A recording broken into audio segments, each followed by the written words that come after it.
My father was Emperor Wu of Han. It was the year 123 BC. The morning sun crawled over the central plains, waking the empire like a sleeping dragon. In the great Han palace, life followed a rigid rhythm. Eunuchs and maids moved like ghosts between the halls, their every step measured and precise. They extinguished the dragon lanterns that had burned all night, moving with a solemn, mechanical grace. Then, the sky broke. Heavy raindrops smashed against the red roof tiles, shattering into 1,000 tiny beads. A young eunuch named Hugo shivered in his thin robes. The autumn chill was biting, and the sudden clouds had swallowed the morning warmth. He stepped out to check the weather, but his hands slipped. The tray he was carrying hit the floor with a deafening crash. In the silence of the inner palace, it sounded like a thunderclap. Every pair of eyes snapped toward him, cold and sharp. But Hugo didn't care about the broken tray. His eyes were fixed on the roofline, trembling with pure terror. "Prince, Your Highness," he shrieked. "Please, don't move. I'll get help." The world seemed to hit a pause button. The maids looked up, and their faces went pale. Sitting right there on the edge of the roof was a small child. That child was me, Lu Ju, the eldest son of the emperor. My father, Lu Che, had waited 29 years for a son. To say he spoiled me was an understatement. If I asked for the moon, he would have mobilized the entire Han army to go get it. In this vast empire, my status was second only to the emperor himself. The servants didn't care how I had climbed up there. They only knew one thing. If I fell, they were all dead men. Suddenly, the pause button was released, and the palace exploded into chaos. "Get the guards," someone screamed. "We can't. Men aren't allowed in the inner palace." "Forget the rules.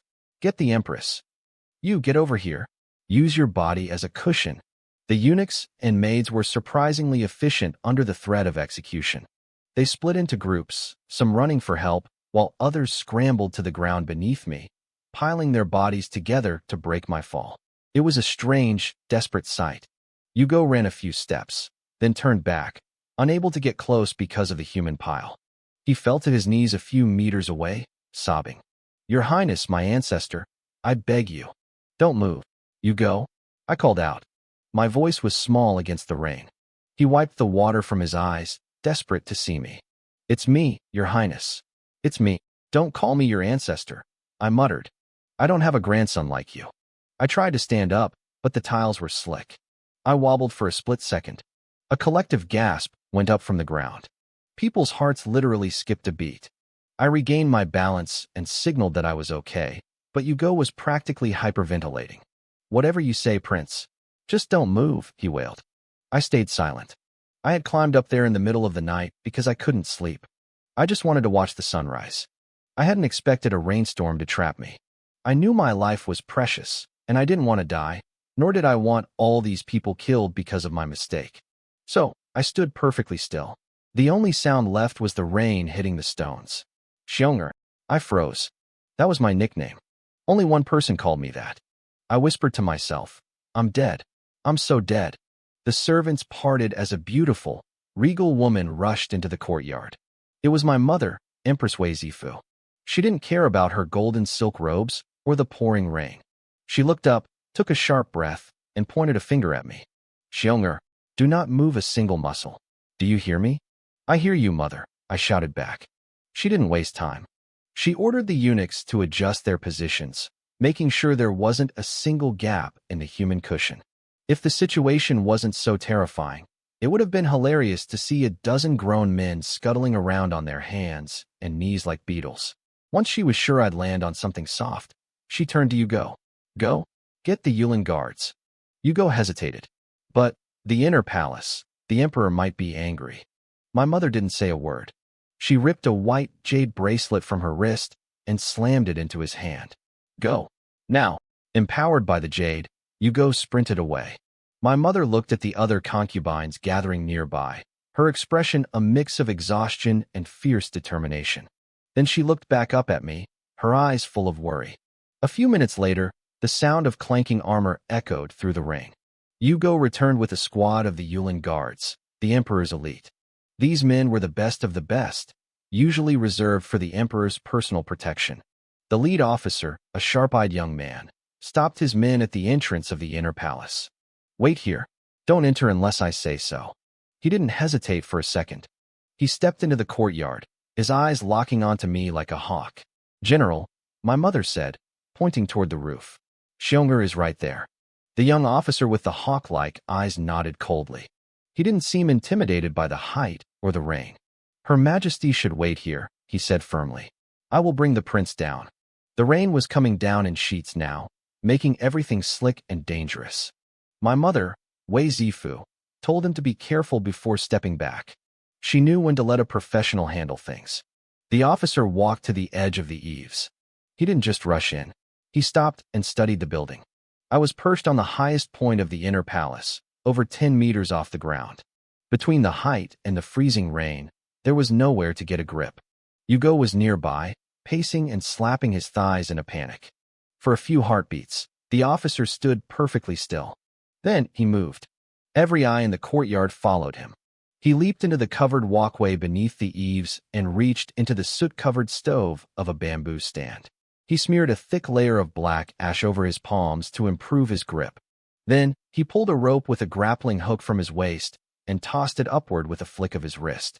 The hook bit deep into the flying eaves. He gave the rope a sharp tug to test it. Once he was satisfied, he began to climb. He moved like a white cloud drifting up a tree trunk. Before the crowd could even blink, he had scaled the rope and reached the roof ridge where I sat. Hugo's mouth hung open. Whatever pessimistic comment he'd been about to mutter died in his throat. Even my mother looked impressed. I could see her thinking that this man's skills were easily on par with the legendary Huatsubing. The officer reached me and scooped me up with one arm. His face remained as cold as ice. "Highness, close your eyes," he commanded. I did as I was told. I felt a sudden rush of cold wind whistling past my ears. A second later, his voice rang out again, flat and steady. "It is over." When I opened my eyes, my feet were firmly on the ground. A roar of cheers erupted from the servants and eunuchs. They were buzzing with excitement, talking about how he'd gone up and down in the blink of an eye. "Xiong'er," my mother's eyes were bloodshot. She ran to me and pulled me into a crushing hug. "You scared me to death." "I'm sorry, Mother," I said, feeling genuinely small. She pulled back and started checking me over, her hands moving frantically. She checked my head, my arms, and then she even pulled at the waistband of my pants to peek inside. "Mom," I yelled, my face turning bright red. I was a 30-year-old man in my past life. Having a woman check my little chicken in public, even if she was my mother, was more than I could handle. "I'm your mother," she snapped, though her voice was shaking. "There isn't an inch of you I haven't seen." She let out a long, shaky breath, her heart finally slowing down. Then, her expression flipped. The worried mother vanished, replaced by a mask of frost. She reached out, grabbed my ear, and gave it a sharp twist. "Ow. Mom, that hurts." "It should hurt," she scolded. "Maybe then you'll remember this. When we get back to the Jiaofeng Palace, you are copying your scrolls and poetry books from start to finish." "What? All of them?" She tightened her grip on my ear. "Did you hear me?" "I heard you. I'll do it." I pleaded until she finally let go. The officer stood nearby like a wooden statue, watching us. There was a flicker of curiosity in his eyes as he looked at me. I knew what people said about me. They said that the day before I was born, my mother dreamed of the sun and moon entering her womb. They said I was strange from birth, that I didn't cry or fuss, but just watched the world with calculating eyes. The emperor had been so worried about my silence that he'd swatted my backside multiple times to make sure I wasn't sick. I'd eventually cried just to get him to stop, but the midwives whispered that I hadn't shed a single tear. I was just humoring him. I looked up and caught the officer's gaze. We stared at each other for a few seconds before he quickly looked away and bowed to my mother. "My apologies, Grace." I was lost in thought. My mother smiled warmly. "It's no matter. Tell me, young general, what is your name?" "I am Li Gan, a colonel of the Yulin Guards." "Li?" My mother's eyes brightened. "No wonder you have such skill. Are you related to the old General Li?" Li Gan's expression twitched slightly, as if he didn't like being defined by his father. "He is my father." My mother narrowed her eyes, tucking that information away. "Young General Li, you have done a great service today. I will remember this." The eunuchs nearby looked at Li Gan with pure envy. My mother's family was the most powerful in the empire. Her brother was the great General Wei Qing, and her nephew was the rising star Huitzubing. Being in her favor was a golden ticket to a perfect career. But Li Gan didn't seem to care. "Thank you, Your Grace. I must return to my patrol. If there is nothing else, I will take my leave." My mother was surprised by his bluntness, but she nodded. He bowed to both of us and walked away without a second glance. Hugo looked like he wanted to scream. To him, Li Gan had just been offered a feast and decided to spit it out. But I understood. The Li family were soldiers to the bone. They believed in earning rank through blood and merit, not through flattery. They were stubborn, principled, and, as history would eventually show, a bit tragic. "Back to work, all of you." Hugo barked at the servants. My mother led me back to the Jiaofeng Palace, the central residence reserved only for the empress. Once we were inside and the servants were dismissed, she began drying me off with a warm cloth. "That Li Gan?" she asked casually. "What do you think of him? He seems reliable." I thought about what I knew from history. Reliable? Maybe. Stubborn? Definitely. In the future, after his father Li Guang would take his own life following a failed campaign, Li Gan would blame my uncle, Wei Qing. He would even physically assault the great general. My uncle would keep it a secret out of pity, but Huitzubing would find out and kill Li Gan during a royal hunt. The blood feud between the Wei and Li families was destined to be ugly. "He's okay," I replied vaguely. "The Li family definitely has skills." The Li family were top-tier warriors. The legendary tales of General Li Guang were endless, but as I knew from history, their talent for individual combat far outweighed their ability to lead armies. When it came to politics, they were even worse. Beyond that, my own position was incredibly sensitive. My mother, Wei Zifu, grabbed my shoulders and looked me straight in the eye. She lowered her voice, her expression turning dead serious. "Son," she whispered, "even though you haven't been officially named Crown Prince, you are the strongest candidate. You need to start thinking about the future. Choosing and employing the right people is the first step to becoming a ruler. Do you understand?" I was only 7 years old. But in the imperial family, maturity wasn't a choice. It was a survival skill. My mother didn't treat me like a child. She knew I was different, but she also worried. I usually preferred silence over action. To some, I looked humble and reserved. To others, I just looked dull and slow. A future emperor couldn't be dull. I sighed internally. I couldn't tell her the truth. My dullness was a mask. My mother was the most formidable woman I had ever met. She had risen from being a lowly singer in a princess's manner to become the empress of the great Han dynasty. She had the schemes, the judgment, and the luck. But she had never been an emperor. She didn't understand what my cheap father, Liu Che, was really thinking. The Han dynasty never lacked powerful women. Since the founding emperor, one of the main missions of every ruler was to purge the families of their consorts. I knew the history.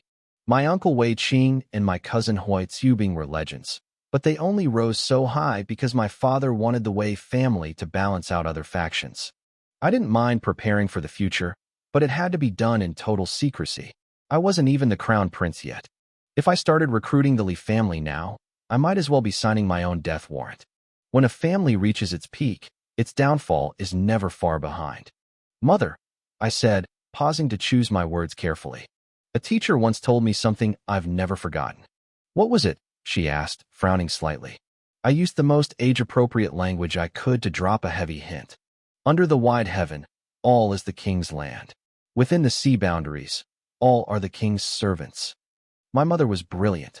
As she heard those words, her eyes widened. She understood instantly. Everything in this world belonged to Liu Che. If he wanted to give me something, I could take it. If he didn't give it, I wasn't allowed to grab it. By trying to recruit Li Gan privately, she, the empress, was essentially poaching the emperor's talent for her son. It looked like a conspiracy. A cold sweat broke out on her forehead. She realized the danger. Seeing that she got the point, I went back to my dull act, looking like I was half asleep again. Suddenly, my mother grabbed me and planted a loud kiss on my cheek. "Mother, what are you doing?"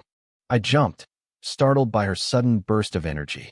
"I just love you so much," she laughed. "I knew it. You've been playing dumb this whole time, haven't you?" She wasn't even thinking about Li Gan anymore. She was just thrilled that her son had such sharp observation skills. To a mother, nothing is better than realizing her child is a genius. I just stood there and let her kiss me a few more times. I was used to it by now. Which teacher told you that? She asked, beaming. I blinked. I'd made it up on the spot. I've had so many teachers, mother. I think I forgot. You have the nerve to say that. Her smile turned into a mock glare. We've brought so many scholars to the palace for you, and not a single one stayed. Some lasted a few hours, some a half day. Every single one of them ran to your father crying that they couldn't teach you. It's not my fault, I muttered. I never played pranks or acted out. I just asked too many questions. Apparently, I asked enough to make the most learned men in the country have a mental breakdown. Fine. Get dressed and eat breakfast, she said, drying my hair quickly. I'm taking you to meet the new teacher your father found. Another one? I groaned. This one is different, she said, winking. I tried to walk away, but she stopped me. And about your punishment for copying those books. I thought you forgot. I blurted out. I immediately regretted it. I felt like the kid who reminds the teacher about homework right before the bell rings. I didn't. You'll finish them tonight, she said with a grin. I slapped my own mouth in frustration. Meanwhile, in the furthest, most isolated corner of the palace, stood the Zhongmin Palace. In the grand layout of the capital, it was essentially a cold prison. This was where the former empress, Chen Ajiao, lived in exile. Long ago, when my father was just a boy, he had pointed at Chen Ajiao and promised to build a golden house for her. That was the origin of the famous Golden House promise. But now, the ground in front of her palace was barren, not even a blade of grass growing in the dirt. A bright red palanquin arrived, looking like a splash of blood against a gray painting. An elegant woman in her 50s stepped out. This was the Grand Princess Lu Piao, the woman who had once put my father on the throne. Wait here, she told her servants. Come back in half an hour. She knocked on the rusted gates. Ajiao? It's mother. The palace was deathly silent. After a moment, the gate creaked open just enough for her to slip inside. The air was thick with dust and the smell of decay. Lu Piao started coughing immediately. Mother, let me get you some water, Chen Ajiao said, helping her to a chair. Lu Piao looked around the ruins of the palace, her heart filled with bitterness. That Lu Che, he is so heartless. If it wasn't for me, he wouldn't be sitting on that throne today. He's an ungrateful beast. She wasn't lying. Among the emperor's many sons, my father hadn't been the oldest or the most favored. His mother's family had no power. If Lu Piao hadn't orchestrated the downfall of the previous crown prince, my father would be a nobody in some backwater province right now. Mother, drink, Ajiao said, handing her a cold cup of tea. Lu Piao looked up at her daughter. Chen Ajiao wore no makeup, her face pale and worn, a ghost of the woman who was once the most powerful lady in the land. Her beautiful features were haggard, worn down by years of bitterness. She wore a simple, short robe of plain cloth, looking like a woman whose heart had already died. My poor child, my grandmother, Lu Piao whispered. She reached out and grabbed my mother's arm. As she pulled, the short sleeve slid up. There, on my mother's pale skin, was a hideous, dark mark, a brand of some kind. My mother, Chen Ajiao, flinched and quickly yanked her sleeve down to cover it. Mother, I'm fine, she said, but her voice trembled. Ajiao, I'm 70 years old. Lu Piao sighed, her voice thick with grief. The sages say that at 70, a person should be able to follow their heart's desire. But how can I? I can't leave you like this. If I die, that man Lu Che will have exactly what he wants. My mother closed her eyes. Her eyelids flickered wildly as if she were drowning in a sea of painful memories. Her pale lips curled into a sneer. Men, she spat. None of them are any good. She opened her eyes, and for a second, I saw a flash of pure, sharp madness. She pressed her hand over the dark mark on her arm through the fabric. He says I practiced witchcraft. He says I used charms to seduce him. He stripped me of my title and threw me into this cold palace for it. But did I not do all of it for him? She moved her hand to her stomach, her voice turning raspy. I just wanted a child. That's all. My father, Lu Che, didn't have his first son until he was 29. In the ancient world, especially for an emperor with 1,000 women, that was a national crisis. For years, they had tried everything. Every medicine, every ritual. Nothing worked. Eventually, my mother got desperate. She turned to the dark arts, the forbidden wugu sorcery. But then, the unthinkable happened. That woman, Wei Zifu, got pregnant. It was like a lightning bolt to my mother's heart. She realized then that the problem had been her all along. But it didn't make sense. My father had slept with countless women in the palace. Why was Wei Zifu the only one who could conceive? My mother's first instinct was that the child wasn't my father's. But then, another woman, Lady Wang, gave birth to another son. My mother's hope died that day. Ajiao, Lu Piao said, her voice dropping to a low, chilling tone. I've looked into it. I know the truth. The life returned to my mother's eyes. She dropped to her knees. Mother, tell me, why could he suddenly have children after 30 years of nothing? Why only after I was discarded?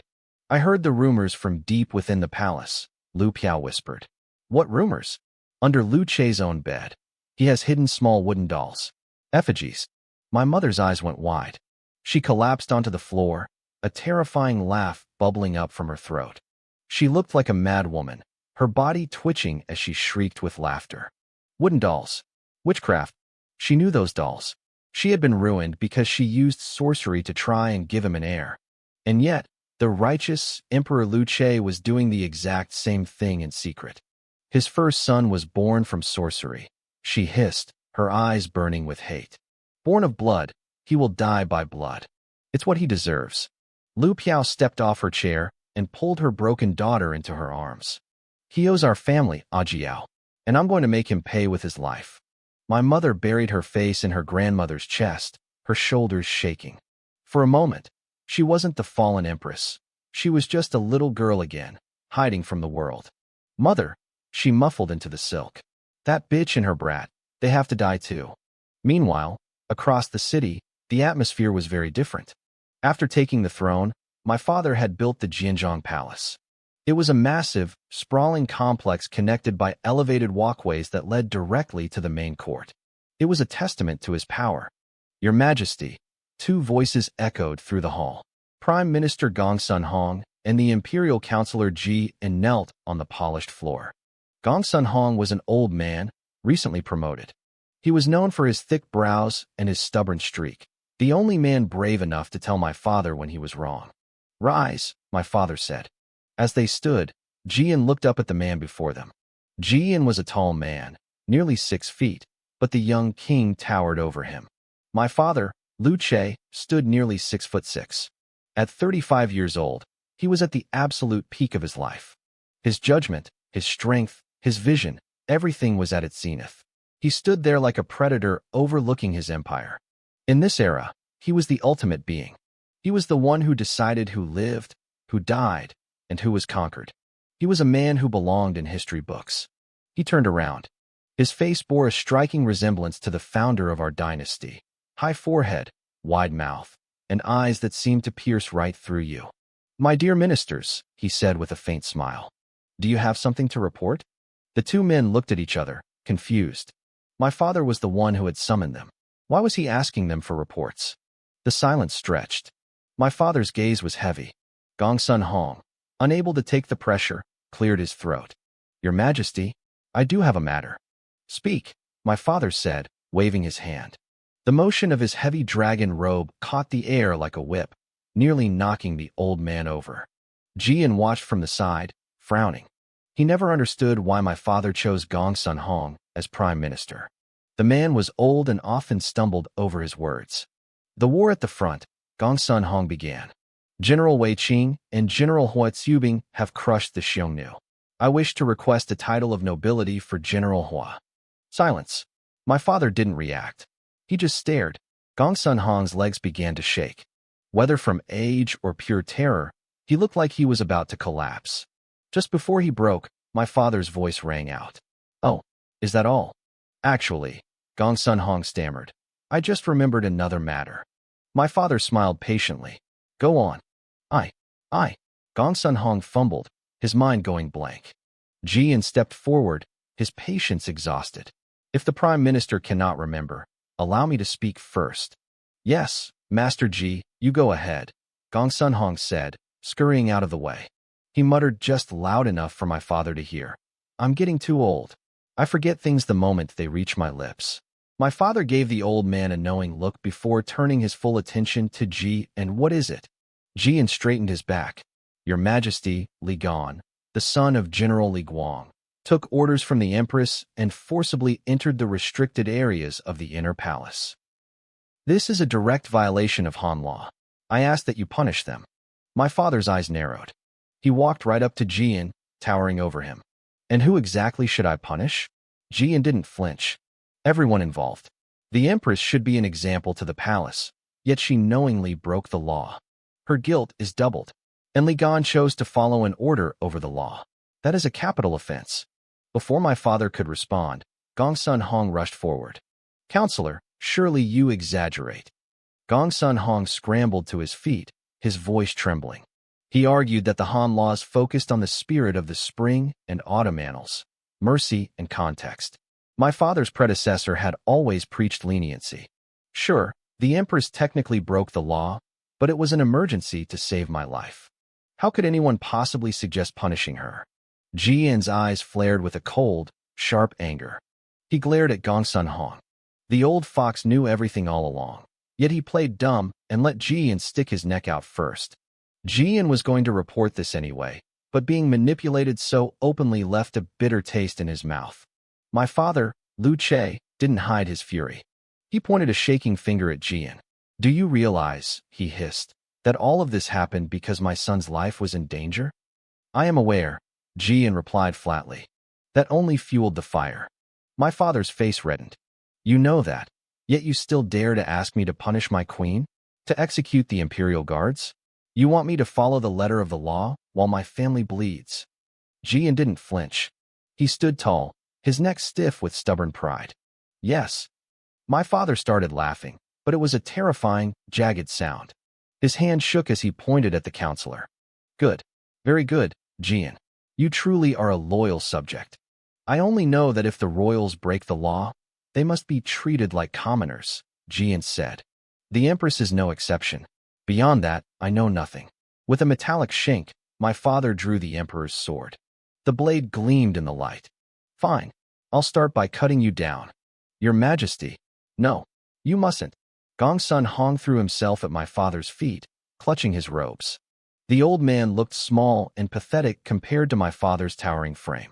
Are you defending this traitor too? My father roared. Gongsun Hong looked up with tears in his eyes. Sire, I only. Get out, my father screamed, kicking Gongsun Hong away. All of you get out. Gongsun Hong knew there was no reasoning with a man in this state. He signaled Ji to retreat. Jian bowed calmly, said his farewells, and followed the prime minister out. The heavy doors of the Jianzhong palace slammed shut behind them. The moment they were gone, the fire in my father's eyes vanished. He sat back on his dragon throne, staring at the closed doors. He was calm, thoughtful. It was as if the raging emperor from a moment ago had been a completely different person. Meanwhile, I arrived at the museum pavilion. A eunuch named Hugo, who had been handpicked by my mother to serve me, knelt by my carriage. He flattened his body against the ground, acting as a human step. I pulled back the yellow curtains and frowned. What are you doing? I asked. Your Highness, please step on me to dismount, Hugo said quickly. Don't let the dirt soil your shoes. I stared at him for a second, then stepped around him, landing firmly on the gravel. Don't ever do that again, I said. He looked confused but scrambled up, sensing my displeasure. He followed me silently as I looked up at the building. My father had built this 3-story pavilion the same year he established the Confucian scholars. It was grand, imposing, and carried the weight of the Han dynasty. My mother was right. This teacher was different. Usually, tutors came to me. This time, I had to come to him. I wondered what kind of immortal had the ego to make a prince travel to see him. An old man in a Taoist robe greeted me. He blocked Hugo at the entrance, his eyes full of undisguised disgust for the eunuch. Castrated men are not allowed inside, he snapped. Hugo gave me a submissive smile. I'll wait here, Highness. I followed the old man inside. The moment the doors closed, the noise of the world died. The air smelled of thick ink and old paper. I found myself walking softer, following the guide to the top floor. The master is waiting, the old man said, opening the door. Inside, a middle-aged scholar bowed low to the ground. Your servant, Dong Zhongshu, greets your highness. I froze. Dong Zhongshu. In the history of my father's reign, names like Wei Qin, Hua Tsubing, and Sima Qian shone like stars. But Dong Zhongshu was the man who changed the soul of China. He was the architect of the Confucian supremacy policy that would last for 2,000 years. In my old world, this man took up 3 pages in every history textbook. Students hated him because they had to memorize his complex theories on heaven and man. You're the teacher my father hired? I asked, looking him over. He nodded. I am. He looked ordinary. He had a face you'd forget in a crowd, except for his eyes. They were terrifyingly bright. He noticed my shock and scratched his cheek, looking almost shy. I didn't think your highness would know of me. Oh, I know you, I muttered. He smiled and gestured to a seat. Shall we begin? We sat across from a low table. You've heard, right? I asked. I've gone through a lot of teachers. Dong Zhongshu didn't seem bothered. Great talent requires a great environment. A common man cannot teach a prince. There was a sudden flash of arrogance in his voice. I leaned back, interested. Fine. What are we learning? Calligraphy? The classics. He looked at me with genuine confusion. What use would those have? I blinked. The greatest Confucian scholar in history was asking me what use the classics had? I straightened my posture, sensing a trap. Seeing my serious expression, he nodded in approval. Highness, he continued, if you were anyone else, the 5 classics would be enough. But you are the future of this empire. Why limit yourself to one school of thought? Besides, if you just wanted to hear someone drone on about the classics, any doctor in this building could do it better than me. I narrowed my eyes. This was dangerous territory. He wasn't talking about books anymore. He was talking about the art of the emperor. The art of the emperor is a secret knowledge. Only one person is allowed to know it, the emperor himself. For a prince to learn it usually meant the old emperor was ready to step down, or the prince was ready to take the throne by force. I wasn't sure if my father had authorized this or if this man was testing me. Dong Zhongshu saw that I understood the weight of his words. Highness, he asked softly, what do you believe is the true foundation of the Han dynasty's rule? Is it Confucianism? I looked at him for a long time. He didn't blink. His gaze was as warm as a spring breeze, yet incredibly piercing. I sighed. The Han dynasty has its own system, I said slowly. A mix of the way of the king and the way of the tyrant. The moment those words left my lips, Dong Zhongshu bolted upright. His pupils shook. He looked at me with pure, unadulterated shock. Highness, he gasped. Please say that again. The way of the king and the way of the tyrant. I repeated the words slowly, letting them hang in the heavy air of the museum pavilion. Dong Zhongshu sat frozen, his face turning pale. These were the exact words Emperor Xian of Han would use years from now to educate his own heir, a perfect summary of the art of the emperor. The Han dynasty practiced Confucianism on the outside, but legalism on the inside. In the Warring States period, these two schools hated each other. To a commoner, mixing them was impossible. But to an emperor, it was the only way. Confucianism, legalism, Taoism, it didn't matter. The emperor used whatever worked. He didn't follow a school, he owned them. I thought of the great rulers like Qin Shi Huang and Liu Bang. They all understood this. Why did Qin Shi Huang refuse to name Fusu his heir? Because Fusu was too soft, too buried in Confucianism. He didn't understand the balance. My father, Emperor Liu Che, was the same. He was a cold, calculated genius who expected his sons to figure it out on their own. Dong Zhongshu stared at me. My expression was blank, my small body looking dull and wooden, but my words had been like a thunderclap in a silent room. He actually started to tremble. Highness, who taught you this? He asked the question and immediately looked like he regretted it. It was a stupid question. Only someone with a vision higher than his own could say such a thing. He probably thought it was my father, the emperor. But then he shook his head. He knew the emperor had sent him here to teach me, not the other way around. That meant these enlightened words came from the mouth of a 7-year-old child. I looked at him with interest. Teacher, do you have anything else to say? He let out a shaky breath. He started talking about the court politics I was too young to remember. He told me how my father had once considered making him prime minister, a position of absolute power. But he had been suppressed by a man named Zhu Fuyan. Zhu Fuyan was the genius behind the Decree of Expanding Fortune, the ultimate scheme to weaken the regional lords. He was a madman, and he had isolated Dong Zhongshu, forcing him away from the capital for 10 years. "Teacher," I said, my voice cold and distant. "Zhu Fuyan died last year. Are you telling me this so I'll ask my father to give you justice?" "No, no," he whispered. He stood up, checked the doors to make sure no one was listening, and then leaned in close. His voice was a barely audible murmur. "I am like a tree." Zhu Fuyan pushed me aside. Then Zhu Fuyan was framed and killed by Gong Sun Hong. In the end, neither I nor Zhu Fuyan became prime minister. Gong Sun Hong did. He wasn't talking to a child anymore. He was talking to a peer. "Teacher," I said, my eyes narrowing. "You are very bold. Do you have a death wish?" Dong Zhongshu suddenly dropped to the floor, prostrating himself. If anyone heard what he was saying, his entire family would be executed. He was describing the emperor's darkest game. When the emperor first took the throne, the Dou family was too powerful, so he used the Tian family to destroy them. When the Tian family grew too big, he found someone else to tear them down. He used Zhu Fuyan to suppress Dong Zhongshu, then let Gong Sun Hong kill Zhu Fuyan.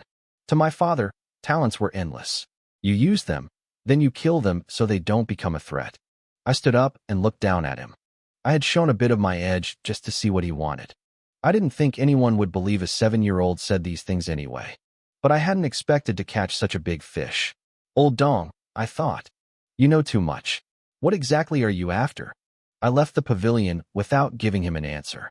Outside, Yugo and a dozen eunuchs were kneeling in the dirt. My father was standing there, his eyes lighting up when he saw me. "My eldest son," he shouted, looking genuinely delighted. "Father," I replied casually. I couldn't be as close to him as I was with my mother. I knew the history. I knew that in the future, I was destined to die at this man's hands. That kind of knowledge creates a wall you can't tear down. "Oh, my dear boy." My father lunged forward like a monkey grabbing the moon.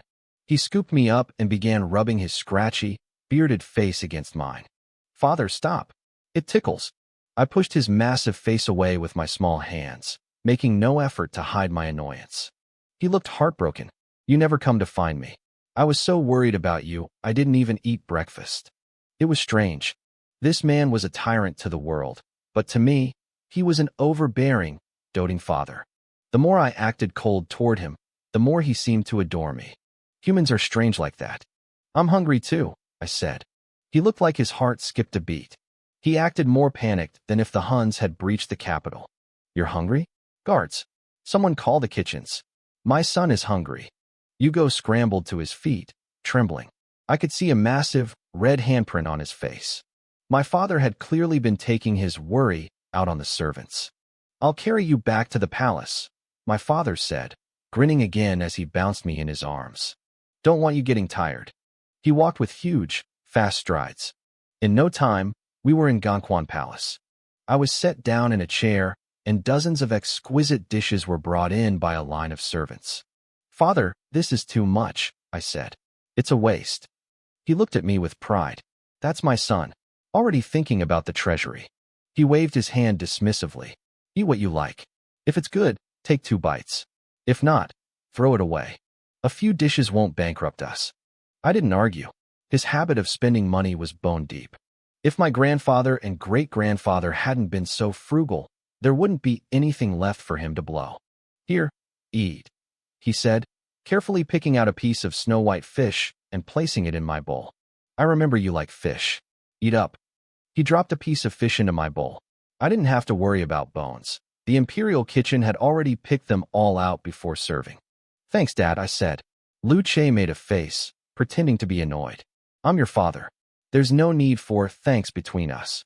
He looked at me closely, his voice softening. "A lot happened this morning. Were you scared?" I swallowed a mouthful of rice. "I'm okay. I'll just treat it as a lesson. It builds character." Lu Che burst out laughing. "My son, listen, you are what you eat. If you want to achieve great things, eating bitterness and suffering won't help you." I looked at my cheap old man with curiosity. "Then what should I eat?" Lu Che tossed a piece of meat into his own mouth and chewed slowly. He spat out 2 words. Eat people. I blinked. Dad, that's a bit direct, don't you think? He just winked at me. We were both starving, and the aroma of the food had completely taken over.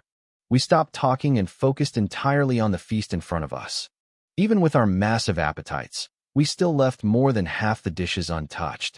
Once the servants cleared the table, Luce leaned back in his chair and patted his stomach. Full yet, son? I rubbed my rounded belly. I'm stuffed. Good. He sat up straight. I could tell he had been holding something back. He had that look on his face, like he wanted to say something but wasn't sure how to start. Was it about the morning's execution? Or my lesson with Dong Zhongshu? Son, I want to ask you something, he began. Here it comes. My palms started to sweat. I quickly ran through excuses in my head to cover up what I'd told the scholar. Luce narrowed his eyes. When you got out of the carriage earlier, why didn't you step on the eunuch? I froze. I hadn't expected that at all. Dad, I've noticed it for a while now, he said, his voice turning serious. You don't seem to like using servants. You dress yourself, you eat by yourself. These maids and eunuchs are slaves. They exist to be used. Why don't you use them? I truly don't understand. It was my modern soul. I wasn't used to being waited on hand and foot, and I certainly wasn't comfortable treating humans like footstools. But seeing my father's expression, I realized this was a major issue in his eyes. Why, son, he pressed. I thought for a moment. Eunuchs spend their lives in the palace, treated like pigs and dogs. They're suppressed. When they deal with people they think are lower than them, they release all that pent-up cruelty. I just don't want to deal with them too much. Luce held his breath, looking at me with genuine surprise. He had probably imagined a dozen reasons, but not this one. In modern terms, he realized I had high empathy. I was trying to cut off the cycle of resentment at the source. He shook his head, his tone becoming stern. Son, you must use the servants. You don't realize it, but you're doing something very dangerous. I still had a modern mindset. I'd read plenty of stories where a time traveler treats servants with equality and everyone is moved to tears. But to my father, this was as terrifying as a natural disaster. The Duke of Zhou established the system of rights, Luce continued, staring into my eyes. He used bloodlines to divide the world into ranks. There is high and there is low. You were born a noble. That eunuch was born to serve you. If you blur that line, people will start to have treacherous thoughts. Up is up, and down is down. They can never be the same. Even my position as emperor is based on this logic. From now on, stop being so considerate to the help. Since the day I was born, Luce had been a doting, easygoing father. He'd never been this serious with me. But his words hit harder and deeper than anything Dong Zhongshu had taught. Dong Zhongshu was smart, but he had never been an emperor. Luce had grown up in the palace, surrounded by hidden daggers and calculated schemes. His message was clear: this is the ancient world. Forget equality. The foundation of a feudal dynasty is a rigid hierarchy. If I, the eldest prince, blurred those lines, how could he govern the people? An emperor is a dragon that rides above all living things. I suddenly thought of the red handprint on Yugo's face. My father had slapped him to fix the balance I had broken by being too kind. I realized then that while I had the advantage of knowing history, my perspective was still limited compared to a man who ruled an empire. I still had a lot to learn. Do you understand, son? Luce leaned forward. I nodded seriously. I understand, Dad. Seeing that I'd taken it to heart, he laughed and went back to his usual, playful self. He ruffled my hair. That's my boy, just like me. Dad, I joked, shouldn't you say as expected of my son? You came from me, didn't you? He grinned. If you're great, it's because I'm great. He was incredibly narcissistic and spent money like water. I was convinced that if he hadn't been born an emperor, he would have been the world's biggest playboy. Your Majesty, a voice called out from outside the palace. Luce's voice instantly shifted, becoming heavy with authority. Didn't I say I was eating with my son? No matter how big the matter is, do not disturb us. Your Majesty, Lady Wang is here to see you. Luce frowned slightly, but his tone softened. What does she want? I sat quietly, thinking. Lady Wang had been his favorite lately. He spent almost every night with her, and ever since she gave him a second son, she was even more pampered. I don't know, Your Majesty. She's holding the second prince. Luce glanced at me instinctively. Let her in. A pale, beautiful woman entered, carrying my younger brother, Lu Hong. I pay my respects to your majesty. Your health is poor, Lu Che said. I told you that you don't need to bow. Get up. Thank you, your majesty. Even so, she insisted on finishing the formal greeting. Then she looked at me. Oh, you're here too? Lady Wang, I said, standing up to bow. She was frail. Giving birth to a son for the emperor had drained the last of her strength, and her health was failing. I knew she hadn't just stumbled upon us. My father had made a huge scene bringing me back to the palace. She knew exactly where we were. Lu Che frowned. The doctor said you need rest. Why are you running around? Daddy. Little Lu Hong jumped down from Lady Wang's arms. He was just at the age where he was learning to walk and talk. He stumbled toward Lu Che on shaky legs, his voice high and sweet. No matter how cold a man's heart is, it melts for his child. Even an emperor isn't immune.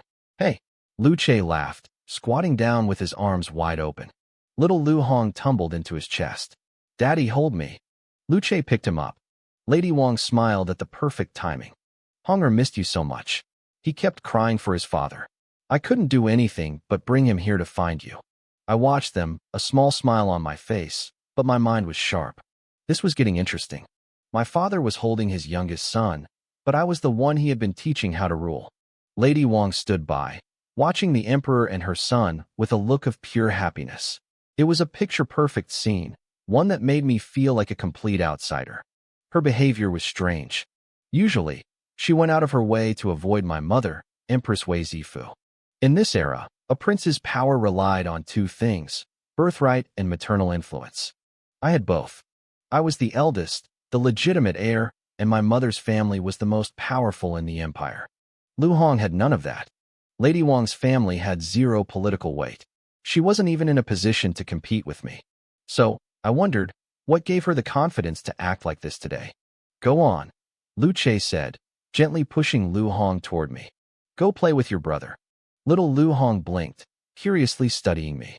Lady Wang had taught him how to call for his father, but she clearly hadn't taught him how to address a brother. I didn't move. I stayed exactly where I was. My father knelt down, holding the boy while pointing at me. This is your brother.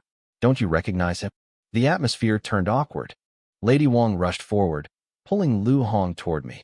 Call him Imperial Brother, she urged. H. Wang. Xiong, the little guy stammered. I smiled and reached out, taking his small hand in mine. Time slipped away. 10 days passed in the blink of an eye. The biggest issue in the capital remained the legal fallout of my mother's decision to send guards into the inner palace. Every morning, the court descended into chaos. Ji En led the charge, arguing fiercely for the empress to be punished according to the law. Prime Minister Gong Sun Hong tried to downplay the situation, suggesting the circumstances justified the actions. Most of the court just sat on the fence, watching the wind. It felt as if someone was intentionally fueling the fire from the shadows. The scandal grew until it involved the Ministry of Justice and even the regional kings. Meanwhile, the two people at the center of the storm, my mother and I, simply disappeared behind closed doors. The political winds eventually reached the border. My uncle, General Wei Qing, sat inside his military tent with a cold, expressionless face. He traced a map with his finger. This campaign hadn't been as successful as the last. Aside from my cousin Hui Xiubing's unit, the other divisions had achieved very little. To make matters worse, 2 generals from the eastern route were still missing. A sense of dread settled in Wei Qing's chest. Suddenly, the tent flap was thrown open. A handsome young man in ornate armor marched in, his face twisted with rage. It was Hui Xiubing, the emperor's favorite, my mother's nephew, and my eldest cousin. Wei Qing looked at him and sighed. He had told the boy 1,000 times to use military titles in camp instead of calling him uncle, but Hui Xiubing never listened. He was arrogant and reckless. If he weren't so incredibly talented at winning battles, the other generals would have petitioned for his removal long ago. Can't you be more composed? Wei Qing asked. Do you have any idea how many people are waiting for you to fail? The moment you stop winning, they'll stomp you into the dirt. Hui Xiubing gave a contemptuous laugh. Then I'll just win even bigger battles. That'll shut their mouths. Wei Qing felt his head throb. There was no reasoning with the kid. Usually, arrogance is cured by failure, but Hui Xiubing was like a man possessed by luck. He was both arrogant and unstoppable. He didn't care about anyone's opinion except for my mother's. Even when the emperor offered to personally teach him the classics of war, Huitzubing had looked him in the eye and said that battlefield conditions changed too fast for books to be useful. Then, he turned around and went to play a game of kuju, leaving the emperor standing there in shock. "What do you want?" Wei Qing asked irritably. Huitzubing slammed a letter onto the desk. "Uncle, look at this." Wei Qing frowned and read the report. His face darkened instantly. "The fighting is over," Huitzubing snapped. "When are we going back to the capital? They're bullying my aunt, and I know Ju must be suffering. Once I get back, I'm going to give that guy Ji a slap he'll never forget. Then I'll handle the rest of them." Wei Qing paused, reading the letter a second time. Something felt off. "Uncle, one read is enough." Huitzubing shouted. "Shut up." Huitzubing went silent, though his eyes were still burning with a need for revenge. After a long moment, Wei Qing let out a long breath. He looked at his nephew. "Who did you say you were going to hit?" "Jian. He's the one who started all of this. If I don't beat him until he can't get out of bed, my name isn't Hua." Wei Qing actually chuckled. "If you hit Jian, you'd be biting the hand that feeds you." Huitzubing froze. "What are you talking about?" "My aunt broke the law to save Ju. Now they want her head." "We aren't talking about the same thing," Wei Qing said. "Sit down and listen." Huitzubing hopped onto the edge of the desk and crossed his arms. "Your aunt broke the law. That is a fact," Wei Qing explained. "Even if Jian screams for her punishment, do you really think the emperor would ever agree to it?" Huitzubing thought for a second and shook his head. "No, he wouldn't." "Exactly. So why is the emperor letting Jian make such a scene?" Huitzubing wasn't stupid. He just hated overthinking politics. But with a small nudge from his uncle, he understood. "You mean?" Wei Qing nodded, his voice dropping. "An abscess shouldn't be kept inside. It has to be lanced to heal." He looked out toward the capital. It seemed like the entire world was turning against the empress, but he knew better. The louder the thunder, the smaller the actual rain would be. "The court is a complicated place," Wei Qing sighed. "The people trying to suppress the news aren't necessarily the good guys, and the ones making the most noise aren't necessarily the enemies. Jian is just doing his duty. He probably doesn't even realize he's being used to blow this whole thing wide open. The mastermind behind the scenes was obvious. It was my father, the emperor." Huitzubing scratched his head in frustration, looking at his uncle. "Uncle, is my cousin Lu Ju's position as heir actually stable?" Huitzubing had been fighting the Xiongnu like a man possessed, mostly because of Lu Ju. He wanted to pile up military merits to ensure his cousin had enough leverage to take the throne. Wei Qing sighed and shook his head. "By law, Lu Ju is the eldest son of the empress. Making him crown prince should be a given. But since the founding of the Han dynasty, the status of the eldest son has been like a curse." He started counting them off. The first emperor's eldest son, Lu Ying, became Emperor Hui but died after only a few years. Then the ministers brought in Emperor One from the outside. He was only the fourth son. Emperor Jing wasn't the eldest either, and neither was our current emperor. Even though the rules said the eldest should lead, history told a different story. It cast a massive shadow over Lu Ju's future. During the previous reign, Empress Dowager Do wanted to make the Prince of Liang the heir. Wei Qing continued. The late emperor had to pretend to be drunk just to dodge the issue. That set a bad precedent. Now, the Prince of Huainan is the most prestigious royal left. The calls for him to be named the national successor are getting louder every year. Being the emperor's son is a difficult job. Huitzubing let out a cold snort. He made a mental note of the Prince of Huainan. Suddenly, a shout tore through the quiet night outside the tent. A messenger burst in, bypassing all protocol. The situation was clearly desperate. Wei Qing and Huitzubing shared a look as they turned to the panicked soldier. "What is it?" Wei Qing asked. "General Su Jian has returned," the messenger cried, his face pale with terror. Huitzubing bolted upright. "How many troops did he bring back?" "Just himself, General. Only General Su Jian." Wei Qing's expression hardened. Outside, a sudden gale kicked up, blowing the scent of cold dust into the tent. A storm was coming. "Uncle," Huitzubing looked at him with worry. "Summon all the generals," Wei Qing said, his voice raspy. 15 minutes later, The massive red-topped command tent was packed. On the left sat Wei Qing's inner circle: Hu Tsubing, Gongsun Ao, Li Shi, and Han Shua. Behind Hu Tsubing stood his personal lieutenants, Zhao Ponu, Gao Bushi, and Pu Peng. They weren't high-ranking, but no one dared look down on them. They were the ones who had followed Hu Tsubing deep into enemy territory to snatch victory. On the right sat the legendary flying general Li Guang and Zhang Qian, the Marquis of Baoan. The rest of the space was filled with over 20 colonels and lieutenants. Wei Qing sat in the center, his eyes fixed on the bearded, middle-aged man kneeling before him. Su Jian, Wei Qing said. His voice wasn't loud, but it commanded absolute silence. This campaign was dangerous. I sent you and Zhao Xian out with the Eastern Wing. We lost contact for over 10 days. Now you return alone. Tell me, where are your 30,000 men? And where is General Zhao Xian? Every eye in the room pierced Su Jian like a needle. Su Jian looked up, his voice cracking.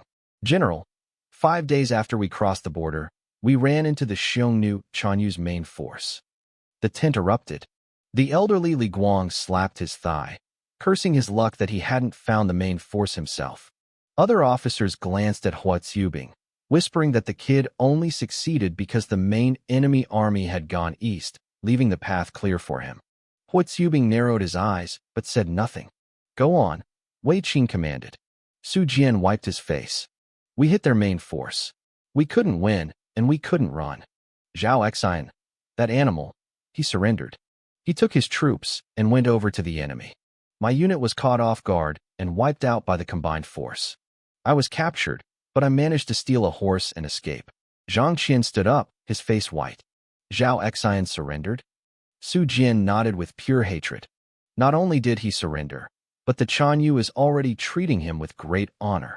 Cold sweat broke out on Zhang Qian's forehead. The tent turned into a hornet's nest of shouting men. If this news reached the capital, heads would roll. Hu Tsubing crossed his arms, watching Su Jian closely. One man's word wasn't enough. Was he a hero who fought to the end, or a coward who ran? And if he was a prisoner, how did he know how well Zhao Xian was being treated? Something didn't add up. Wei Qing remained silent, but Li Guang couldn't hold back any longer. General, Li Guang stepped forward. We were sent by the emperor to crush the Xiongnu. We've spent a fortune in resources and lost thousands of men. Most units have achieved nothing. Now, this disaster has happened. This isn't just a failure, it's a crime. The generals on the right nodded. Zhao Ponu, standing behind Hu Tsubing, stepped forward and barked, Old man, what are you trying to say? Li Guang's men immediately surged forward to meet him. The two factions had always hated each other. Li Guang's side were traditional career soldiers who earned their rank through decades of service. Hu Tsubing's side were mostly young daredevils and former convicts handpicked by the emperor. To the veterans, Hu Tsubing was just a kid who got lucky because of his royal connections. The tension finally snapped. The two groups started shoving and shouting, a brawl brewing in the middle of the command tent. Get out, all of you, Wei Qing roared, slamming his hand on the table. Go outside and take your lashes. Li Guang's officers stomped out, still glaring at Zhao Ponu. Hu Tsubing's men didn't move at first. They only feared their own commander. Didn't you hear my uncle? Hu Tsubing snapped. Move. They winced and retreated. As they left, a grumble drifted back into the tent. If everything depends on who you're related to, why do we even bother? The faces of Wei Qing, Hu Tsubing, and Gongsun Ao turned dark. All three had risen to power through their ties to the emperor or the empress. Even though Wei Qing and Hu Tsubing were military geniuses, the stigma of being nepotism hires was a shadow they couldn't shake. Wei Qing was patient and could let it slide. Hu Tsubing was not.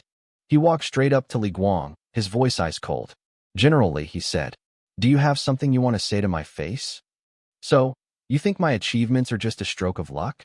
Hu Tsubing spat the words out, his eyes burning. Li Guang didn't even flinch.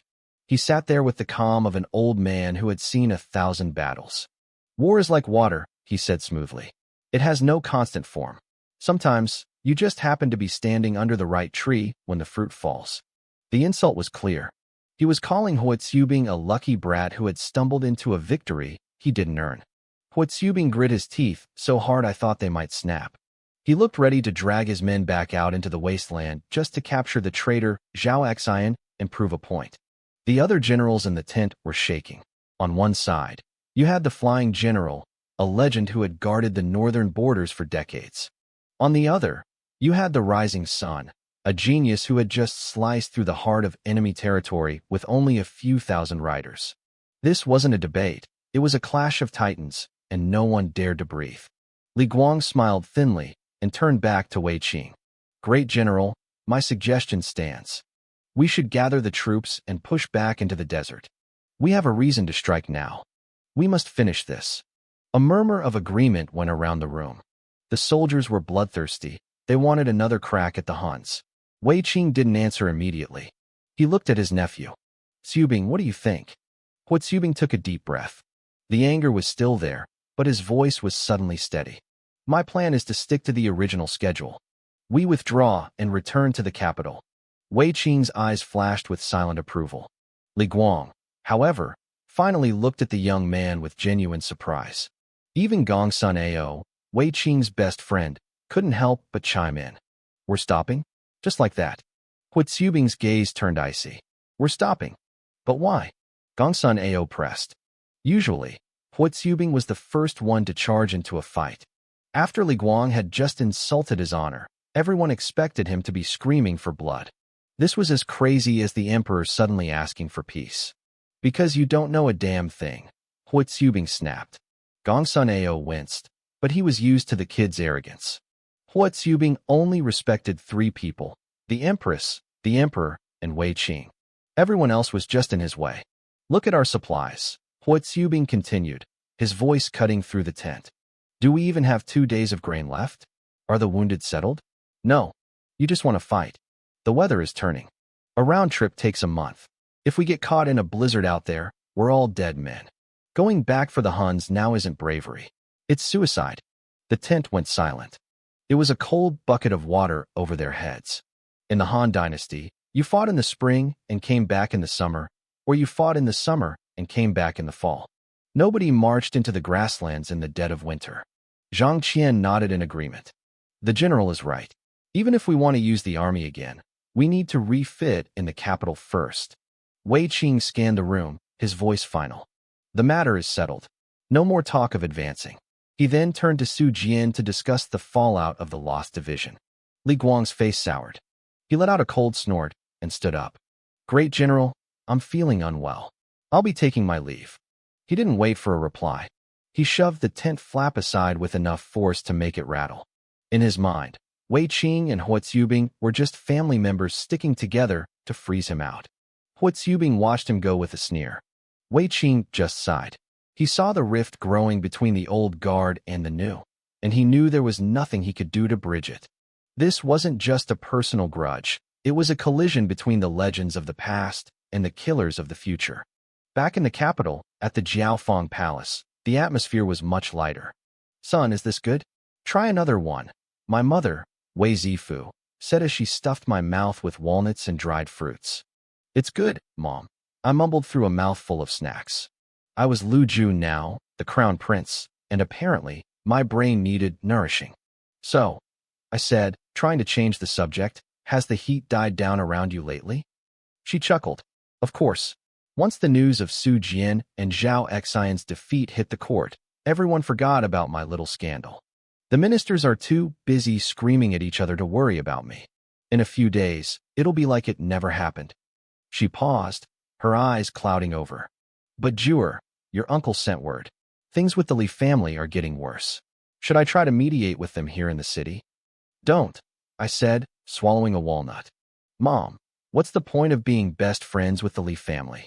She looked at me, testing me. They are powerful generals, aren't they? Exactly, I replied. They're powerful, and they're out in the field with the army. If the Wei family and the Li family get too close, do you think father will sleep better? No.